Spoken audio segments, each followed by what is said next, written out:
Hello everyone, இன்னைக்கு mini விலாகில் ஒரு சூப்பரான குழம்பு வெரைட்டி தான் பார்க்க போகிறோம். பச்சை மொச்சை குழம்பு எப்படி பண்ணுறதுன்னு பார்க்கலாம் வாங்க. ஒரு பாத்திரத்தில் தேவையான அளவு எண்ணெய் சேர்த்து எண்ணெய் நல்லா காஞ்சதும் தாளிப்புக்கு கடுகு, கொஞ்சமாக வெந்தயம் சேர்த்துக்கோங்க.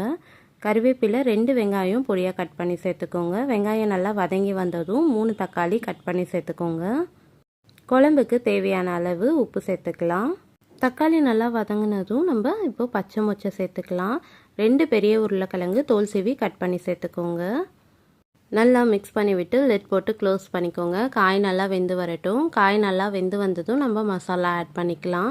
1/2 ஸ்பூன் மஞ்சள்தூள், 1/2 ஸ்பூன் குழம்பு மிளகாத்தூள், நெல்லிக்காய் சைஸ் புளி கரைச்சல் சேர்த்துக்கோங்க. தேவையான அளவு தண்ணி சேர்த்து குழம்பு நல்லா இந்த அளவுக்கு கொதிச்சு வந்தோடனே நம்ம சுட சுடன் சாதத்தோடு சேர்த்து பிசைஞ்சு சாப்பிட்டா தட்டில் ஒரு பருக்கு சோறு கூட மிஞ்சாது. மறக்காமல் ட்ரை பண்ணி பார்த்துட்டு எப்படி இருந்ததுன்னு கமெண்ட் பண்ணுங்கள். மாம் டாட்டர் விலாக் சேனலுக்கு சப்ஸ்கிரைப் பண்ணி சப்போர்ட் பண்ணுங்கள்.